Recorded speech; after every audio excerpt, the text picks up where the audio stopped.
Raider Nation, what's going on? You're watching the Raiders Report, and today's show is presented by our good friends Aura, your all-in-one digital safety net. We use the internet now more than ever, and at the end of the day, I know you guys work hard for your money, and I just want to make sure that not only is your money safe, but your identity is safe as well. So try our 14-day free trial at aura.com/chatsports. The link is available for you all in the comments and in the description of today's video. So what are we talking about here on this episode? News, rumors. The Raiders made a move yesterday. Could that mean potentially Ndamukong Suh? Because there was a new update that came out today. And then at the end of today's show, we're going to look at Colin Cowherd and ESPN quarterback rankings. Where's Derek Carr going to end up ranking? So what happened yesterday?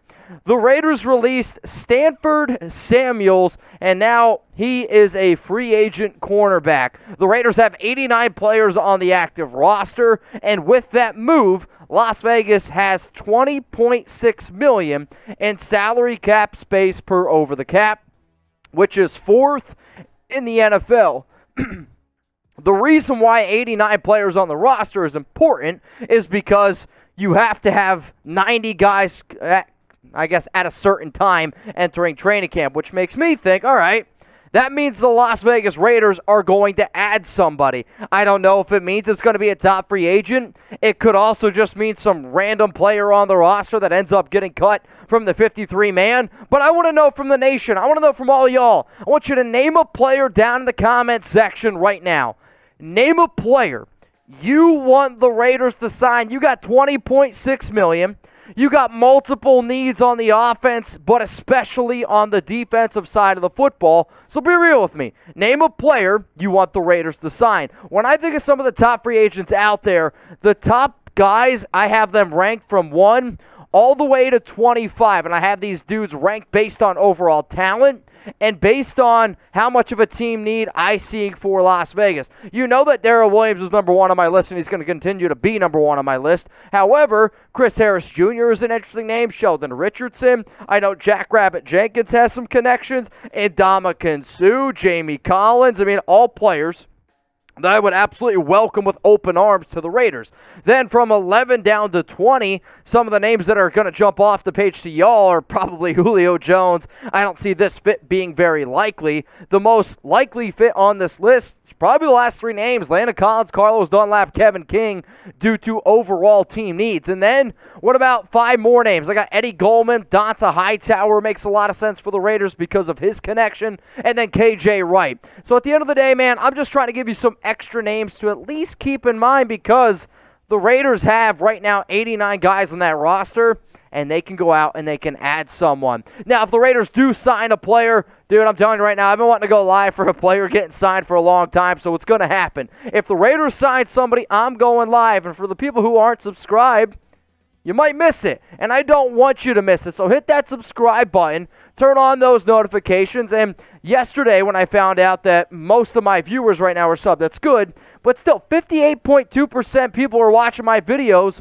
are subscribed. The other, not subbed. So I figured it's probably because you don't know how to make a YouTube account. So here's how you do it. You click sign in on YouTube, click create account, then you're going to click for myself, fill out the info, go to the Raiders Report on YouTube, click subscribe, and turn on those notifications. You have no excuses for missing Raiders content because training camp's next week, regular season, preseason's coming up, and that's when the content around here really, really ramps up. So let's talk about the latest going on around Ndamukong Suh, which is probably the number 1 reason why I ended up clicking on this video. So the new report that came out today was that the Raiders and the Vikings have had conversations about adding Ndamukong Suh, which I've talked about in the past. And, you go back, hop in that time machine to about a month ago where I said the top 3 teams for Suh, Raiders, Vikings, Browns.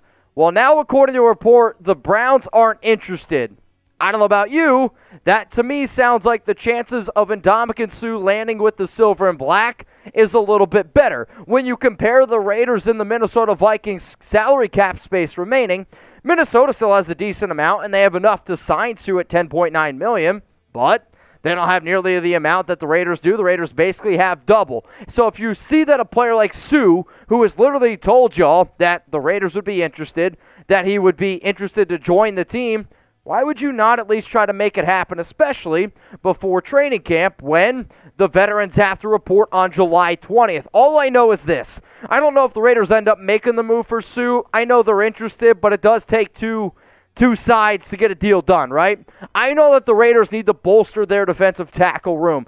I have faith in Neil Farrell Jr. I have faith and Matthew Butler. I am hoping that Jonathan Hankins gets back to 100%. I am hoping that Bilal Nichols gets back to 100% and he's ready to go for the regular season. But I don't really have a lot of confidence in Vernon Butler, Tyler Lancaster, Andrew Billings, Kendall Vickers, Myron Tagovailoa Amosa, or Kyle Pecco. I'm sorry, I do not have confidence in those players.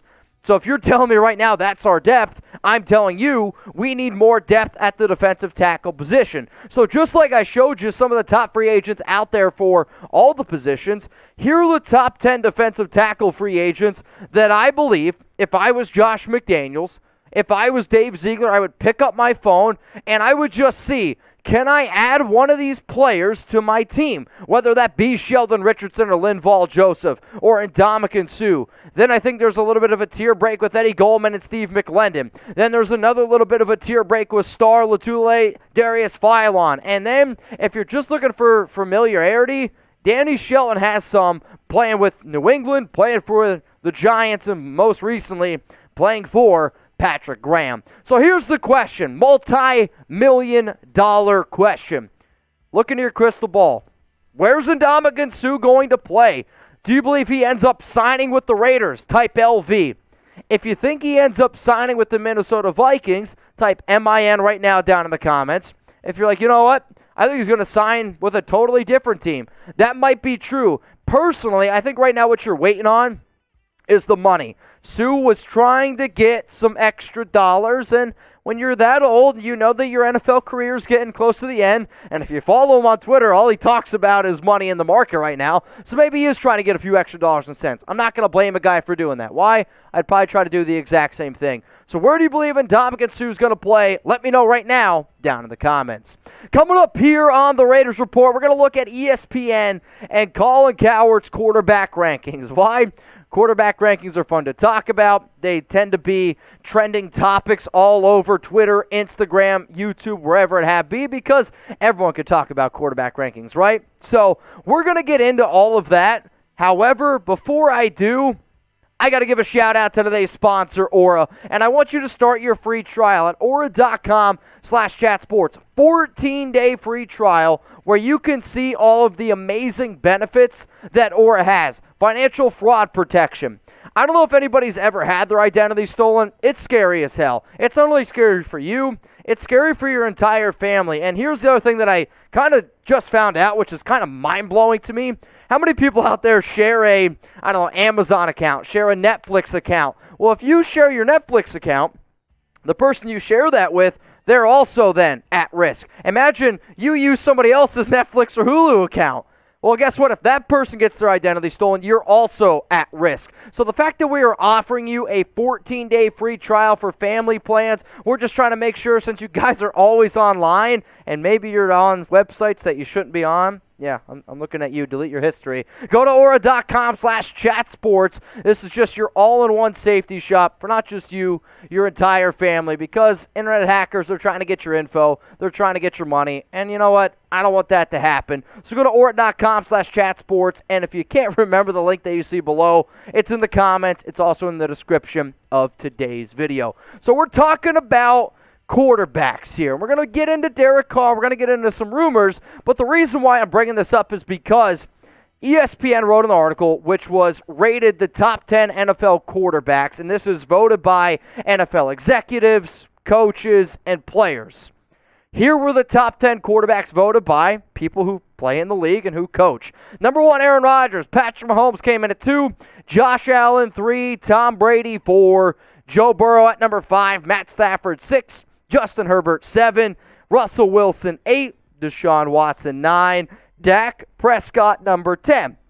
Now, again, as the Raiders report, and for those of you watching live, 91% of y'all are saying Derek Carr is a top 10 quarterback. Well, he was mentioned as a honorable mention. Lamar Jackson, Derek Carr, Kyler Murray. After seeing that list, I would not get upset by somebody saying that Derek's not a top 10 quarterback. Realistically, what I see is there is like a top 5 QBs, maybe even top 4, 5, I'll say 5. Brady, Rodgers, Mahomes, Allen, top 4. Where I'm like, that group is elite. Everyone else, I can make an argument that we can swap in a few guys here and there. What I also see is there's a lot of really talented quarterbacks in the NFL. So how about this? Where would you rank Derek Carr among all the NFL quarterbacks? From one, we're just going to go from the top 32 starting quarterbacks. We know he's not outside the top 32. So if anybody types 33, get the hell out of here. Seriously, though, would you put him at 10?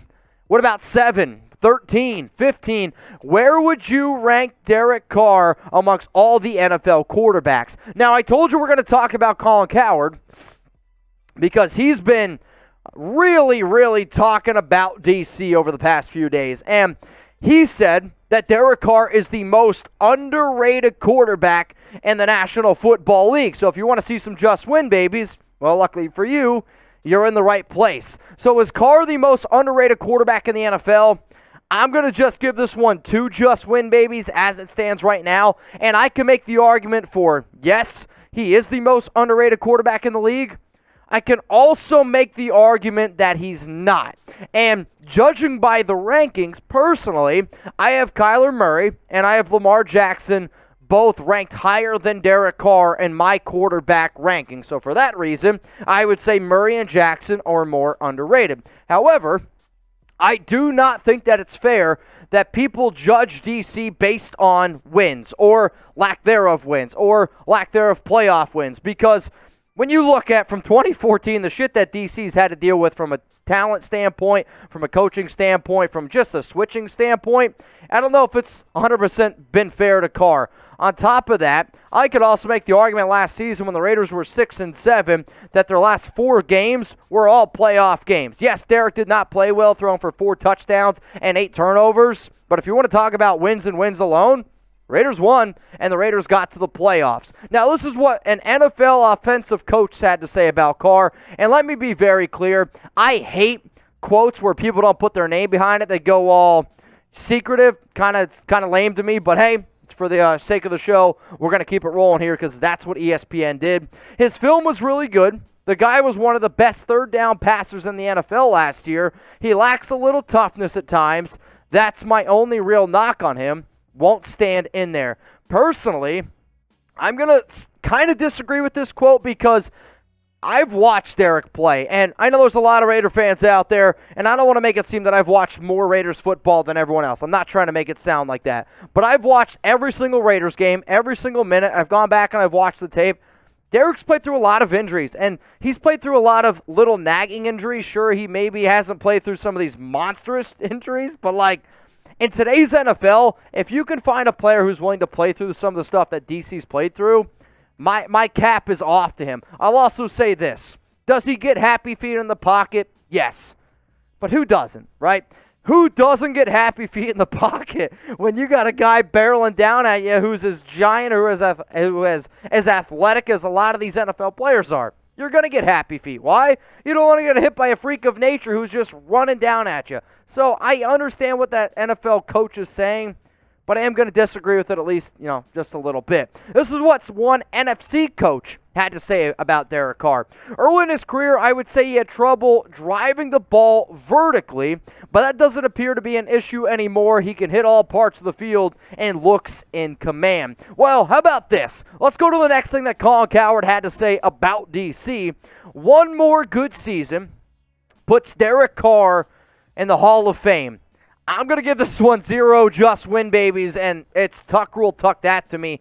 I get that you can be excited about a player, and I can get that you think that Derek Carr is underrated. But to say that he is one more good season away from being in the Hall of Fame, I think it's foolish. And that's not a rip on DC. I just think we're starting to live in a world where everyone thinks that every single player is a Hall of Fame type of guy. No, we don't live in a participation trophy world. I don't want to live in that style of world. Is Derek a hell of a player? Yes. The only way he needs one more good season to have that Hall of Fame conversation is if you win a Super Bowl, because Super Bowl puts you in the conversation. If you look at just his stats and his stats alone, They're not there yet. Could he potentially have a career like Phillip Rivers where you play for a long time, never win a Super Bowl, but have a chance to make the Hall of Fame? Yes, Derek can have that opportunity. But from a numbers standpoint, from a career standpoint, he's 32nd amongst all quarterbacks with NFL completions. That doesn't sound like Hall of Fame to me. He's 48th in the NFL in passing yards, 57th in passing touchdowns. Yes, passer rating is 17th, but guys like Dak Prescott and Kirk Cousins are top 6. Like, are either of those guys going to make the Hall of Fame? I don't think so. Wins, 85th. So I understand the longevity play, and he's probably going to end up being maybe the greatest Raiders quarterback of all time, but that does not make him a Hall of Fame quarterback yet. If he wants to be a Hall of Fame quarterback, he needs to have a lot more longevity, and he needs to start winning a lot more football games. It's really as simple as that. Let's go to the final thing that Cowherd brought up. He said Derek Carr is a top 10 quarterback, and I know most of y'all are going to hate on me for saying this, but I'm going to give it only one just win, baby. I'm going to say there's a small shred of truth behind that. That's not me ripping on Carr. That's me just saying the NFL right now is loaded with a lot of very, very special players at the quarterback position. Could I make the argument that DC can be a top 10 quarterback? Yes, absolutely. You've seen it you've seen it in 2019, 2020, 2021. The first half of the season, Derek was a top 10 quarterback. Hell, I made videos last year that Derek was the front runner for MVP, which I will sit by and I'll say that. The biggest knock that I have on DC, though, is he just needs to be more consistent. To me, a top 10 quarterback, one of these upper echelon guys, they bring it almost every single week. We all know that there has been certain weeks where Carr has just flat out not shown up. Does he have the upside to be MVP? Yes, he does. If the Raiders win the AFC West with the amount of talent that they have, Derek can absolutely get into this conversation. But saying that Carr right now is my 12th ranked quarterback in the league, I don't think that's a dig on Carr by any means necessary. To me, it's more of there's just a lot of really good quarterbacks, and realistically, from 6 to like 13, I can make an argument to switch just about every single one of them. But if I'm going into this season this year, Carr's going to be my number 12 quarterback. So here's Cowherd's top 10. He had DC ranked at number 10. He kicked out Dak Prescott, which that doesn't really bother me. He threw in Kyler Murray. He has Carr over Lamar Jackson, which I thought to be a little bit surprising. I understand Matt Stafford had himself a hell of a year, but I'm going to take Joe Burrow over Matt Stafford every day of the week. And I know Cowherd is a passionate guy, but he also has DC as the worst quarterback in the AFC West right now, so let me know what you guys are thinking about that. So anytime we talk about quarterbacks, I get it. The passion comes out. People want to have DC's back, which I'm all for. I have DC's back. I respect the hell out of the guy. So how about this? Because I know some people are going to roast me for saying DC's number 12. What I want you to do is go on Twitter, go on Instagram, and take that time, and I want you to rank your top 10 quarterbacks. Then tag me on Twitter, tag me on Instagram, at Mitchell Renz 365. I'm going to share them on Twitter, and I'm going to share them on my IG story as well.